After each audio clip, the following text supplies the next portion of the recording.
Esse é projeto de governo, projeto de cidade, né? Parabenizar, agradecer o convite do prefeito Fernandão, que vem se destacando pela sua habilidade política, o companheiro vice-prefeito daqui, né? Fernando Camargo, PT, o Fernandão do PMDB está mostrando que o prefeito precisa ser articulado, precisa saber conversar com todas as forças políticas e o resultado quem ganha é a população, né? Então o PT é um grande parceiro em qualquer que seja a administração. E infelizmente a população de Juquitiba tem que saber que hoje o PT, que tem 2 vereadores, ele é isolado, né, na prefeitura de Juquitiba. São feitas reuniões que nós não podemos participar e a cidade perde com isso, né? Mas nós vamos romper mais essa barreira, porque o PT é um partido que luta e não tem barreiras que nos vão impedir de ajudar Juquitiba. Nós vamos em busca disso, né? O prefeito querendo ou não, nós vamos buscar com um pouco maior de dificuldade se ele não quiser abrir o espaço e respeitar o Partido dos Trabalhadores, mas nós vamos buscar da mesma forma. Então a gente precisa aprender, né? Política é a arte de conversar, de negociar e de respeitar todas as opiniões, todas as forças políticas e ter projeto sério, né? Nós precisamos ter ações, existe uma diferença entre ações e projetos. O projeto é você pensar no futuro, né? Você agir no presente pensando no futuro. Projetos existem das mais variadas formas, pequenos, grandes e a longo prazo. Então, é isso que nós queremos para Juquitiba, é isso que Juquitiba precisa, é isso que vai fazer Juquitiba crescer e se desenvolver. Não é com sectarismo, com perseguição, com revanchismo que a nossa cidade vai avançar. Está de parabéns o Fernandão, um grande prefeito, um grande exemplo para a nossa região. A gente não pode, é impossível deixar de comentar uma notícia como essa, né? Os vereadores Pedro Ângelo e Edson Garcia não compareceram às inaugurações em homenagem, em celebração ao aniversário da cidade de Juquitiba. A reforma do velório, reforma e adaptações do velório, o Marco Zero, em homenagem ao próprio município, né? Junto à Praça dos Emancipadores, homenagem aos emancipadores, né?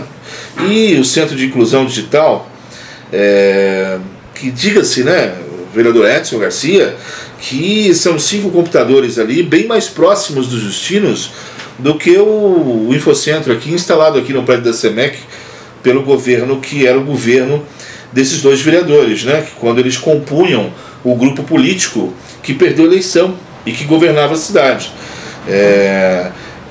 Pela primeira vez fez-se algo em termos de inclusão digital mais próximo da periferia.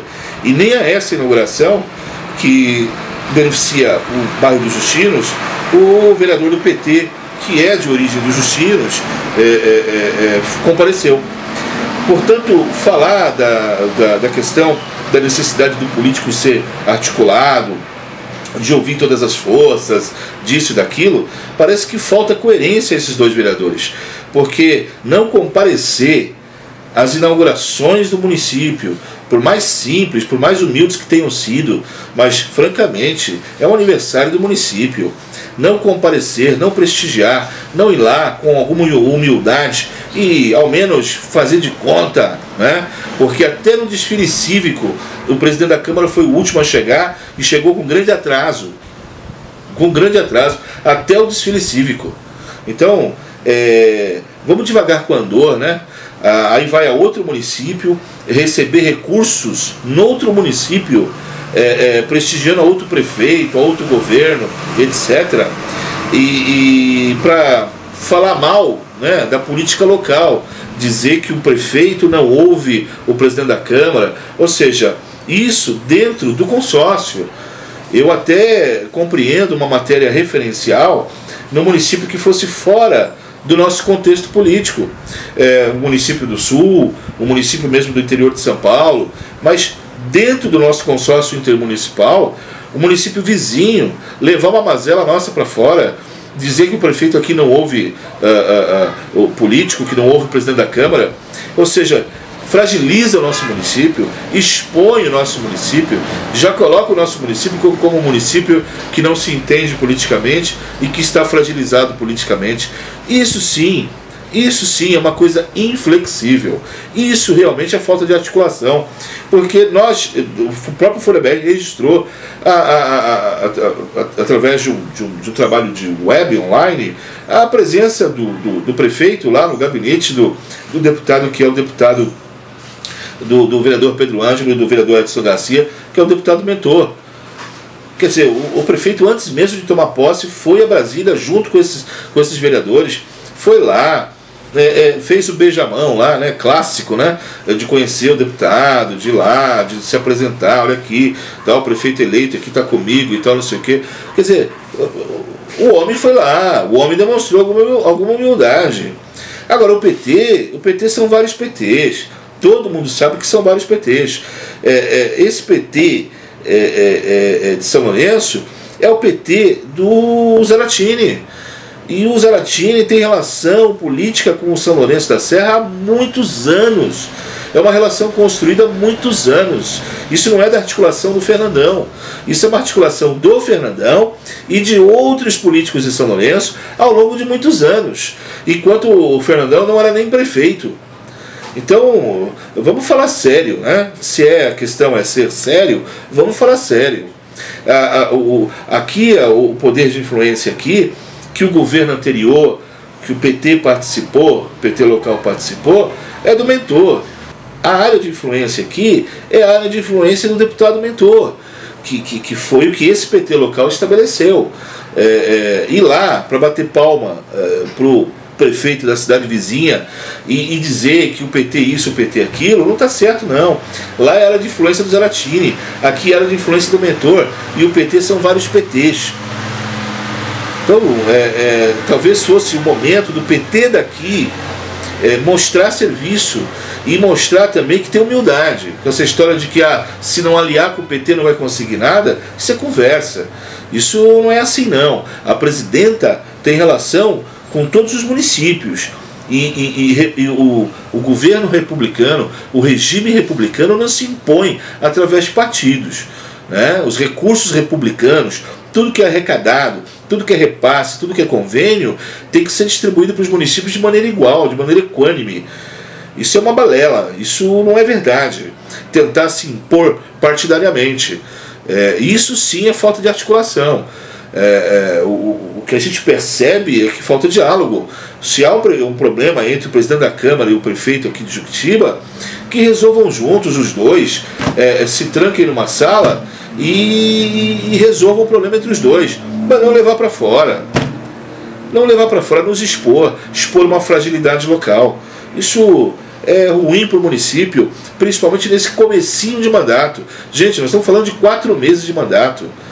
E esses senhores que participaram de 4 anos do governo anterior querem que tudo se resolva em 4 meses. Isso é uma piada, isso é uma brincadeira. E isso sim é uma inflexibilidade. Isso sim é uma intolerância. O grupo político dos senhores que governava a prefeitura perdeu a eleição. Os senhores precisam se submeter à decisão popular. O povo mudou a prefeitura. E a prefeitura, sendo mudada, mudou também. Agora, se é para melhor ou é para pior, nós vamos saber no devido tempo. E não adianta mostrar o que o outro município está fazendo, o município vizinho está fazendo, porque não há comparação.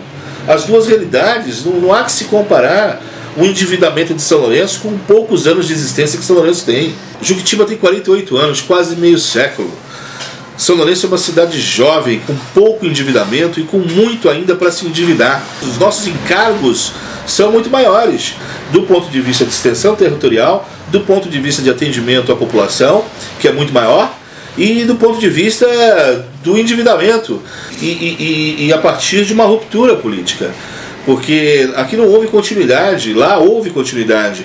Lá o governo anterior elegeu o atual. Houve uma sucessão.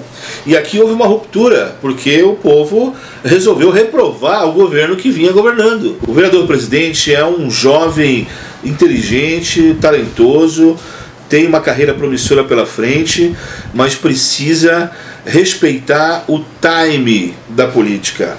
O momento é o momento de trégua, é o momento de apoiar o atual governo, para que o atual governo pegue o embale e faça algo de realmente construtivo para a nossa cidade. Não sinto na população e nas pessoas de uma maneira geral paciência, espaço para esse debate de oposição e situação. O Juquitiba, de fato, precisa de recursos, está muito atrasada em detrimento dos outros municípios, etc., exatamente porque não sai desse discurso de oposição e governo. Os vereadores que compunham o governo anterior precisam entender que perderam a eleição e que agora, investidos do mandato de vereadores, precisam ser mais colaborativos e menos exigentes, né? Do que ficar essa picuinha de vereador que sente o seu ego atingido, que não é convidado para reunião. Ora, francamente, há muito que se fazer na parte legislativa de Juquitiba. Nossos códigos estão todos atrasados, nossas leis estão todas defasadas. Os vereadores têm muito trabalho, além do que, então, vá buscar recursos. Ora, se a questão é vinda de carro, vinda de ambulância, de máquina, a Assembleia Legislativa está ali. O Brasília também, o avião agora é baratinho. O carro zero na garagem do vizinho não significa nada, porque nós não sabemos os problemas, não é, que o vizinho tem. Eu me hospedo em São Lourenço, fico lá 10 dias com meus equipamentos. Eu quero ver se não vira essa historinha. Será que São Lourenço está à prova de um trabalho jornalístico do Folha BR? Vamos lá, vamos levantar, vamos ver se é isso mesmo, se está tudo certinho lá, se tudo lá é mil maravilhas. Vamos ver. Será que a situação lá é tão melhor assim do que a nossa? Então invejar algo de alguém, dizer que alguém está mais bem sucedido porque aparentemente ele tem coisas que nós não temos, isso é de uma fraqueza, de uma fragilidade de espírito muito grande. Politicamente, então, é algo absolutamente de mau gosto, algo reprovável, que nos coloca numa posição de fragilidade dentro do consórcio. Hoje, dentro do consórcio de 8 cidades, o prefeito Francisco Júnior já vai ter que contornar essa exposição criada pelo presidente da Câmara. O presidente da Câmara criou um constrangimento, uma exposição para o nosso município dentro do Conisud, porque, segundo ele, não consegue se relacionar com o prefeito. Ora, francamente, vá à prefeitura, procure o prefeito, se tranque com ele no gabinete, ou convide o prefeito até a Câmara, se tranque com ele na Câmara e resolvam os dois. Resolvam os dois. O senhor Pedro Ângelo não é exatamente um neófito na política. É primeiro mandato, mas ele governou nesses últimos 4 anos com a prefeita Cida Mastro. Ele sabe que tem que dialogar com a prefeitura, que Câmara tem que dialogar com a prefeitura. E o relacionamento do governo dele com a Câmara também foi muito difícil. Portanto, o que ele esperava? O vereador Pedro Ângelo está incorrendo no mesmo erro que a sua madrinha política, a prefeita Cida. A prefeita Cida, eleita com 70% dos votos, não dimensionou o tamanho da sua vitória e a importância da sua vitória historicamente naquele momento. Não dimensionou, não soube valorizar e não soube se conduzir, né? Ou seja, não esteve à altura dos acontecimentos, não esteve à altura da conjuntura. Me parece que o vereador presidente se esqueceu de que foi eleito pela unanimidade dos vereadores da Câmara, não para representar PT, não para representar cidades vizinhas, não para representar o governo passado. Ele não foi eleito pela unanimidade dos 11 vereadores para abrir uma oposição de primeira hora. O vereador presidente, Pedro Ângelo, foi eleito pela unanimidade dos vereadores exatamente porque tem potencial para exercer um mandato presidencial, um mandato institucional de representação do município, de representação do poder legislativo. E aí vai muito além de questiúnculas, de questões tão pequenas, por uma ausência de convite para uma determinada reunião, quando o presidente e demais populares foram convidados para a inauguração das obras do aniversário da cidade, o presidente não foi. A gente, quando quer ser bem tratado, a gente trata bem as pessoas. A gente, quando quer ser bem recebido, a gente também recebe bem. A ausência do vereador presidente Pedro Ângelo nas inaugurações do aniversário da cidade foi extremamente deselegante. Foi uma afronta ao Poder Executivo, que male fez o que pôde, mas fez. E o presidente não foi lá representar o Legislativo e não justificou. No desfile cívico chegou a hora que quis, né? Aquelas crianças todas esperaram debaixo do sol e para poder entrar na avenida e fazer o seu desfile humilde, simples, mas estávamos todos lá, inclusive essa imprensa, e o presidente da Câmara chegou a hora que quis, chegou quando quis. O presidente sabe a hora que chegou ao final, ao término.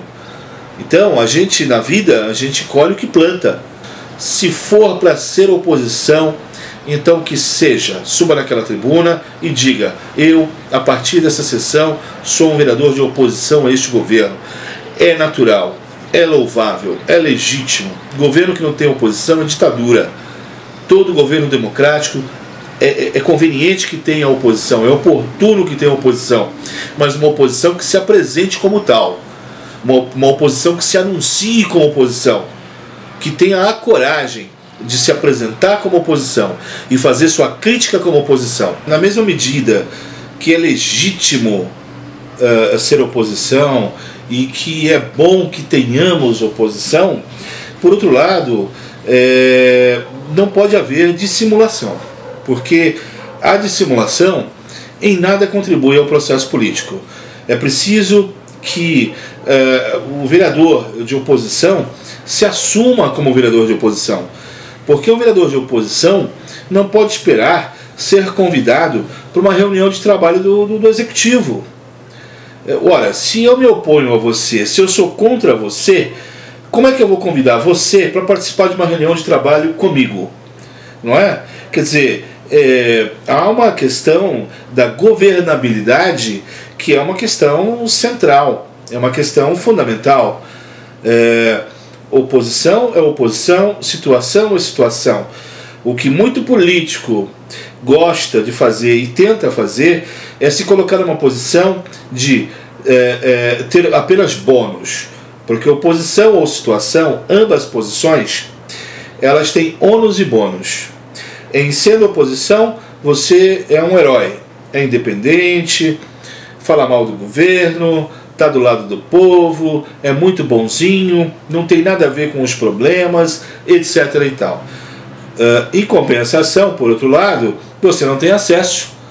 O seu acesso é bloqueado, evidentemente, na medida em que você é adversário do governo. Na posição de situação, você tem acesso, você é convidado nas reuniões, você participa de tudo, você realmente tem acesso ao governo. Em compensação, todo o desgaste do governo você também leva junto. Então você sofre o desgaste junto com o governo, naquilo que o governo não acerta, naquilo que o governo não consegue resolver, naquilo que o governo tem problema. Agora, uma posição que não é legítima é a posição de se colocar numa situação neutra, né? Eu voto a favor do que for bom para a cidade. Ora, isso é muito subjetivo, no que for bom para a cidade, né? Eu sou a favor do que é bom, eu sou contra o que é mal. Todo mundo é a favor do que é bom e todo mundo é contra o que é mal. Isso não é uma posição, isso é uma ladainha, é a famosa ladainha. Então, é fundamental, neste momento, que os vereadores que tenham uma índole, que tenham uma inclinação, os vereadores que tenham uma inclinação para serem oposição, que já vão descendo do muro e já vão formando uma bancada de oposição. E os vereadores que acreditam no governo e que têm o otimismo e que tem esperança de que esse governo vá conseguir conquistas, vá alcançar resultados, que também desçam do muro e defendam o governo em tribuna. O que a gente não pode continuar vendo nas sessões da Câmara é essa situação de que ninguém debate com ninguém. Se formou lá uma situação de que aqui nós não vamos ter desgaste, aqui nós não vamos nos dividir, não vamos promover desgaste uns entre os outros. Ora, mas o contribuinte banca a estrutura da Câmara exatamente para que lá existam debates, para que lá os vereadores em tribuna debatam entre si, discordem entre si. Não é possível que nós tenhamos na Câmara Executiva e que nós temos que bancar a Câmara Executiva para que 11 vereadores concordem entre si, para que fiquem se respeitando, né? Lá é lugar de debate, lá é tribuna, lá é representação do povo dos vários segmentos da sociedade. Ali é lugar de discordar, de debater. Não é lugar de todo mundo ficar em cima do muro, cada qual com a sua posição e todo mundo amiguinho, né? Que é o que nós estamos vendo nas sessões da Câmara hoje em dia. Está todo mundo muito amiguinho. Nós precisamos ver uma Câmara mais operativa, que exerça mais as suas posições, cada qual dentro das suas posições. E esse tipo de posição dissimulada, ela só está sobrevivendo ainda em razão também de uma deficiência da parte da bancada do governo, que deve se impor e deve provocar nesses vereadores que querem adotar uma posição neutra, provocar neles a manifestação dos seus verdadeiros pensamentos. Se são contra, que se manifestem contra logo de uma vez, e que não queiram também, em razão da postura adotada e da posição adotada, maiores favorecimentos, né? Porque, como diz no velho ditado popular, oposição come capim. É muito bonito ser oposição, mas vai comer capim. Vai passar os 4 anos fazendo oposição e não vai querer ficar reclamando, chorando porque não recebeu convite para isso ou para aquilo. É oposição, pronto, acabou. Ao término do mandato, se perceberem os vereadores Pedro Ângelo, Edson Garcia, do PT, se perceberem que existe potencial, que existe possibilidade, tentem se candidatar por São Lourenço da Serra, não é? Porque as coisas ruins, se elas estão aqui, se aqui é uma cidade pobre, que não tem governo, etc, etc, etc, São Lourenço está aí. Quem sabe os vereadores não se elejam por lá e não sejam felizes e mais realizados legislando lá, não é? Agora, é bom que se diga que São Lourenço da Serra, o salário de vereador é bem menor, não são 11, são apenas 9, e cada um dos vereadores lá tem um gabinete, o que os obriga a colocar os assessores para trabalhar todos os dias. Ou seja, a vida de vereador lá é bem mais dura do que aqui, hein? Não é possível que alguém avalie um governo com 3 meses e meio, né? E em cima disso vá adotar uma posição de oposição em favor da cidade. Não, isso não me parece razoável. Me parece mais razoável que realmente essa posição de oposição seja puramente partidária, o que o próprio discurso do vereador presidente traduz claramente, que é o discurso do PT. Um vereador que foi eleito pela unanimidade dos colegas e pela unanimidade dos partidos ali representados. Hoje discursa pelo PT numa cidade vizinha, onde tem um vice do PT. Nós não poderíamos deixar de manifestar a nossa opinião editorial sobre isso que nós consideramos uma atitude muito deselegante de 2 vereadores, sendo um presidente da Câmara, para com o município de Juquitiba. Registramos. Este é o vlog do nosso editorial, direto da redação Folha BR.